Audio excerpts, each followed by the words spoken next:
ਕੋਈ ਜਾਣਾ ਤੇ ਲੋਕਾਂ ਨੂੰ ਦੱਸਣ ਦੇ ਕਿ ਅਸੀਂ ਬੜੇ ਮਾੜੇ ਆ, ਬੜੇ ਗਰੀਬ ਆ, ਉਹ ਤੇਰੇ ਵਾਸਤੇ ਸਹੀ ਗੱਲ ਨਹੀਂ ਹੈਗੀ।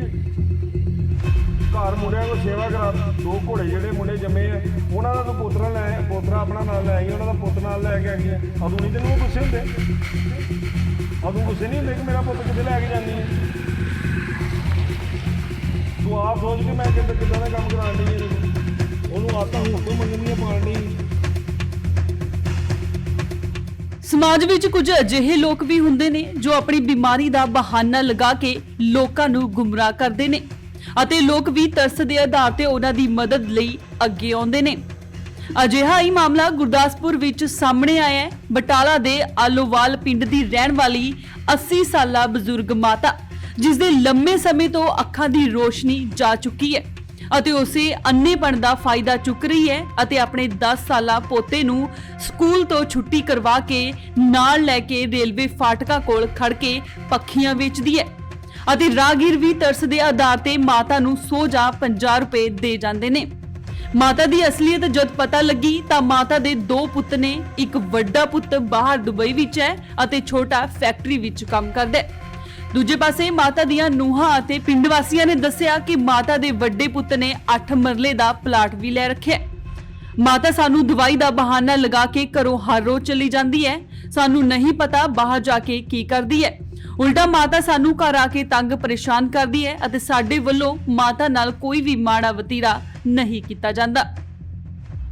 ਉਹ ਭਾਜੀ ਨਾ ਪਖੰਡ ਕਰਦੀ ਜੋ। ਇਹ ਸਾਡੇ ਪੇਕਿਆਂ ਦੀ ਜਗ੍ਹਾ, ਸਾਨੂੰ ਕਹਿੰਦੀ ਵੀ ਕਿਰਾਏ ਤੇ ਚੱਲ ਜਾ, ਮੇਰਾ ਬੰਦਾ ਦਿਹਾੜੀਦਾਰ, ਠੀਕ ਹੈ ਨਾ। ਸਾਨੂੰ ਕਹਿੰਦੀ ਵੀ ਜੇ ਤੂੰ ਨਾ ਮੇਰੇ ਨਾਲ ਨਹੀਂ ਕਿਤੇ ਆਉਣਾ ਜਾਣਾ, ਮੈਨੂੰ ਵੀ ਕਹਿੰਦੀ ਵੀ ਮੇਰੇ ਨਾਲ ਚੱਲ। ਮੈਂ ਆਪਣਾ ਛੋਟਾ ਜਿਹਾ ਬੱਚਾ ਲੈ ਕੇ ਨਹੀਂ ਜਾ ਸਕਦੀ, ਠੀਕ ਹੈ ਨਾ। ਹਾਂਜੀ, ਤੇ ਮੈਂ ਮਤਲਬ ਵੀ ਬੱਚੇ ਨੂੰ ਲੈ ਕੇ ਨਾਲ ਬੰਦੇ ਨੂੰ ਰੋਟੀ, ਹਾਂਜੀ, ਵੀ ਮੇਰੇ ਨਾਲ ਰੋਜ਼ ਸ਼ਹਿਰ ਜਾਓ, ਫਿਰਨ ਦਾ ਬੜਾ ਸ਼ੌਂਕ ਆ, ਜਿੱਥੇ ਮਰਜ਼ੀ ਲਈ ਫਿਰੋ, ਬਸ ਇਦਾਂ ਦੇ ਕੰਮ ਆ। ਤੇ ਮੈਂ ਕਿਹਾ ਵੀ ਮੈਨੂੰ ਉਹ ਤਰ੍ਹਾਂ ਦੇ ਕੰਮ ਨਹੀਂ। ਜੇ ਮੈਂ ਆਪਣੇ ਬੰਦੇ ਨੂੰ ਰੋਟੀ ਨਾ ਪਕਾ ਕੇ ਤਾਂ ਉਹਨੂੰ ਟਾਈਮ ਸਿਰ ਤੇ ਕੰਮ ਤੇ ਕਿਸ ਤਰ੍ਹਾਂ ਜਾਊਗਾ, ਠੀਕ ਹੈ ਨਾ। ਬਗਾਨਾ ਕੰਮ ਕਰਨਾ ਹੁੰਦਾ, ਦਿਹਾੜੀ ਦਾ ਭਾਰਾ ਵੀ ਕੰਮ ਹੁੰਦਾ ਹੈ। ਜੇ ਰੋਟੀ ਨਾ ਖਾਊਗਾ ਤੇ ਫਿਰ ਕੰਮ ਕਿਸ ਤਰ੍ਹਾਂ ਹੋਣਾ ਜੋ। ਕੀ ਕਰਦਾ ਤੁਹਾਡਾ ਘਰ ਵਾਲਾ? ਇੱਥੇ ਫੈਕਟਰੀ 'ਚ ਲੱਗਾ ਜੋ, ਚੁੱਲ੍ਹੇ ਦਾ ਕੰਮ ਕਰਦੇ ਆ, ਚੁੱਲ੍ਹੇ ਮਤਲਬ ਮਸ਼ੀਨ ਦਾ। ਤੇ ਉਹ ਤਾਂ ਅੱਜ ਪਹਿਲਾਂ ਘਰੇ ਹੀ ਸੀਗੇ, ਹੁਣੇ ਹਜੇ ਗਏ ਦੇ ਕਿਤੇ ਕੰਮ ਹੁੰਦਾ, ਕਈ ਵਾਰ ਭੱਠੀਆਂ ਚੱਲਦੀਆਂ, ਕਈ ਵਾਰ ਨਹੀਂ ਚੱਲਦੀਆਂ ਭਾਜੀ, ਸਿੱਧੀ ਜਿਹੜੀ ਗੱਲ ਹੈ। ਤੰਗ ਪਰੇਸ਼ਾਨ ਤੇ ਨਹੀਂ ਨਾ ਕੀਤਾ ਜਾਂਦਾ? ਹਾਂਜੀ, ਤੁਹਾਡੇ ਵੱਲੋਂ ਤੰਗ ਪਰੇਸ਼ਾਨ ਤੇ ਨਹੀਂ ਕੀਤਾ ਜਾਂਦਾ ਮਾਤਾ ਨੂੰ?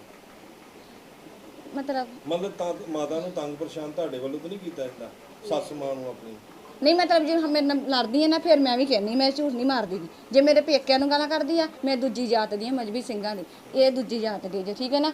ਕਈ ਵਾਰ ਮੈਨੂੰ ਜਾਤ ਤੋਂ ਵੀ ਕਹਿੰਦੇ ਆ, ਪਰ ਫਿਰ ਮੈਂ ਅੱਕ ਕੇ ਬੋਲਦੀ। ਜਿਹਨੇ ਮੇਰੇ ਭਰਾਵਾਂ ਨੂੰ ਗਾਲਾਂ ਕੱਢਦੀ ਆ, ਮੈਨੂੰ ਦਾਜ ਦੂਜ ਤੇ ਮੇਰੇ ਮਾਰਦੀ ਹੈ ਨਾ, ਵੀ ਮੇਰੇ ਪੇਕਿਆਂ ਨੇ ਮੈਨੂੰ ਕੁਝ ਨਹੀਂ ਦਿੱਤਾ, ਸੱਚ ਗੱਲ ਹੈ। ਨਾਲ ਲੈ ਕੇ ਜਾਣਾ ਬੁੱਢੇ? ਹਾਂਜੀ, ਉਹ ਪਤਾ ਨਹੀਂ ਜੋ ਆ ਉਹਦੇ ਭਰਾਵਾਂ ਦੀ ਜਗ੍ਹਾ ਜੋ, ਤੇ ਬਸ ਨਾ ਫਿਰ ਭਰਾਵਾਂ ਨੂੰ ਇਕੱਠਿਆ ਕਰੂਗੀ, ਲੋਕਾਂ ਨੂੰ ਗਲੀਆਂ 'ਚ ਇਕੱਠਿਆ ਕਰੂਗੀ, ਇਹਨਾਂ ਨੂੰ ਕੋ ਕਿਰਾਏ ਤੇ ਚੱਲ ਜਾਓ, ਕਿਰਾਏ ਤੇ ਚੱਲ ਜਾਓ। ਜਿੱਦਾਂ ਹੁਣ ਭਰਾਵਾਂ ਦੀ ਜਗ੍ਹਾ, ਉਹ ਆਣ ਕੇ ਤੁਹਾਡੇ ਵੱਲ ਦੀ ਗੱਲ ਕਰਦੇ ਕਿ ਮਾਤਾ ਵੱਲ ਦੀ ਗੱਲ? ਉਹ ਆਉਂਦੇ ਨਹੀਂ ਆ, ਉਹਨਾਂ ਨੂੰ ਪਤਾ ਮਾਤਾ ਦਾ ਸੁਭਾਅ ਕਿਦਾਂ? ਹਾਂਜੀ ਹਾਂਜੀ, ਉਹਨਾਂ ਨੂੰ ਸ਼ੁਰੂ ਤੋਂ ਪਤਾ। ਉਹਨਾਂ ਨੇ ਸੱਦ ਦਿੱਤਾ, ਇਹਨੂੰ ਪੱਕੀ ਸਾਡੇ ਸ਼ੁਰੂ ਤੋਂ ਸੱਦ ਦਿੱਤਾ। ਉਹਦੇ ਵਿਆਹ ਨਹੀਂ ਸੀ ਹੋਣ ਦਿੰਦੇ ਮੁੰਡਿਆਂ ਦੇ, ਸਾਡੇ ਘਰ ਵਾਲੇ ਦੇ, ਮੇਰੇ ਜੇਠ ਦਾ ਵਿਆਹ ਨਹੀਂ ਸੀ ਹੁੰਦੇ। ਉਹ ਆਉਂਦੇ ਜਾਂਦੇ ਨਹੀਂ ਆ, ਕੋਈ ਵੀ ਪ੍ਰੋਗਰਾਮ ਹੋਵੇ ਨਹੀਂ ਨਾ ਸੱਦਦੇ, ਨਾ ਆਉਂਦੇ ਨਾ ਜਾਂਦੇ ਆ।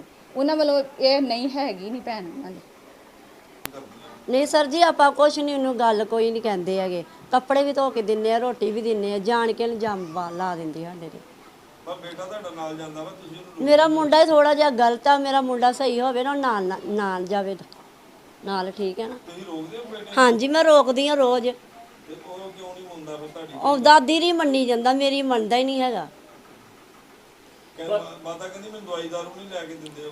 ਨਹੀਂ ਸਰ ਜੀ, ਮੈਂ 15 ਦਿਨਾਂ ਬਾਅਦ ਜੰਨੀ ਹੁੰਦੀ ਆ ਦਵਾਈ ਲੈਣ, 10 ਦਿਨਾਂ ਬਾਅਦ। ਮੈਂ ਆਪੇ ਨਹੀਂ ਠੀਕ ਰਹਿੰਦੀ ਹੈਗੀ। ਸੋ ਤੁਹਾਡਾ ਘਰ ਵਾਲਾ ਕੀ ਕਰਦਾ ਵਾ? ਹਾਂਜੀ, ਘਰ ਵਾਲਾ ਕੀ ਕਰਦਾ? ਮਿਸਤਰੀਆਂ ਦਾ ਕੰਮ ਕਿੱਥੇ ਕਰਦਾ? ਉਹ ਬਾਹਰ ਕਰਦਾ, ਬਾਹਰ ਕਿਹੜੀ ਕੰਟਰੀ? ਦੁਬਈ। ਦੁਬਈ 'ਚ ਕਰਦਾ। ਕਿੰਨੇ ਕੁ ਪੈਸੇ ਕਮਾ ਲੈਂਦਾ? ਥੋੜੇ ਹੀ ਕਮਾਉਂਦਾ ਭਾਜੀ, ਮਸਾਂ 15,000 5,000 ਰੁਪਏ ਆਪਣੇ ਕੋਲ ਰੱਖ ਲੈਂਦਾ। ਉਹਦਾ ਇੰਤਜ਼ਾਮ ਕਰਦਾ? ਨਹੀਂ ਇਹੋ ਜੀ ਗੱਲ ਕੋਈ ਨਹੀਂ ਹੈਗੀ। ਨੂੰਹਾਂ ਕੋਈ ਤੰਗ ਨਹੀਂ ਕਰਦੀਆਂ, ਉਹ ਭਾਵੇਂ ਤੰਗ ਕਰਦੀ ਹੋਏ ਨੂੰਹਾਂ ਨੂੰ, ਉਹ ਤੰਗ ਨਹੀਂ ਕਰਦੀਆਂ ਨੂੰਹਾਂ ਕੋਈ ਵੀ। ਤੇ ਨਾ ਇਹੋ ਜੀ ਗੱਲ, ਨਾ ਇਹ ਕੁੱਟਦੀਆਂ ਮਾਰਦੀਆਂ, ਕੋਈ ਵੀ ਨਹੀਂ ਹੈਗੀ ਇਹੋ ਜੀ ਗੱਲ ਕੋਈ ਨਹੀਂ। ਮਾਤਾ ਸਵੇਰੇ ਆਪਣੇ ਪੋਤਰੇ ਨੂੰ ਨਾਲ ਲੈ ਕੇ ਜਾਂਦੀ ਆ, ਤੇ ਉਹ ਇਹੋ ਕਿਸੇ ਨੂੰ ਕਹਿਣ ਦੀ ਮੈਂ ਪੱਖੀਆਂ ਵੇਚਣ ਚੱਲੀ ਆ, ਤੇ ਅੱਗੇ ਬਾਹਰ ਦਾ ਨਹੀਂ ਪਤਾ ਉਹ ਕੀ ਕਰਦੀ ਆ ਕੀ ਨਹੀਂ ਕਿਸੇ ਨੂੰ।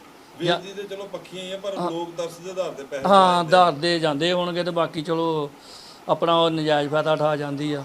ਬਾਕੀ ਮੁੰਡੇ ਨੂੰ ਕੁਝ ਨਹੀਂ, ਮੁੰਡਾ ਉਹਦਾ ਇੱਕ ਦੁਬਈ ਆ, ਛੋਟਾ ਵਿਚਾਰਾ ਇੱਥੇ ਮਿਹਨਤ ਕਰਦਾ ਹੈ। ਤੇ ਬਾਕੀ ਪਲਾਟ ਵੀ ਨਾ 8 ਮਰਲੇ ਦਾ ਮੁੰਡੇ ਨੇ ਲਿਆ ਹੈ, ਆਪਣੇ ਬੱਚੇ ਪੜਾਉਣ ਡਿਆ। ਉਹ ਛੋਟੇ ਮੁੰਡੇ ਦੀ ਵੀ ਜ਼ਿੰਦਗੀ, ਉਹ ਵੱਡੇ ਨਾਲ ਖੜ੍ਹ ਜ਼ਿੰਦਗੀ ਖਰਾਬ ਕਰਨ ਦਾ ਤਾਂ ਅੱਜ ਇਹ ਕਰਨ ਡਿਆ ਮੰਗਣ ਡਿਆ ਭਲਕੇ ਹੋਰ ਵੀ ਕੰਮ ਕਰ ਸਕਦਾ ਹੈ। ਗੁਰਦਾਸਪੁਰ ਤੋਂ ਜਸਵਿੰਦਰ ਬੇਦੀ, ਇੰਡੋਸ ਟੀਵੀ, ਆਸਟ੍ਰੇਲੀਆ।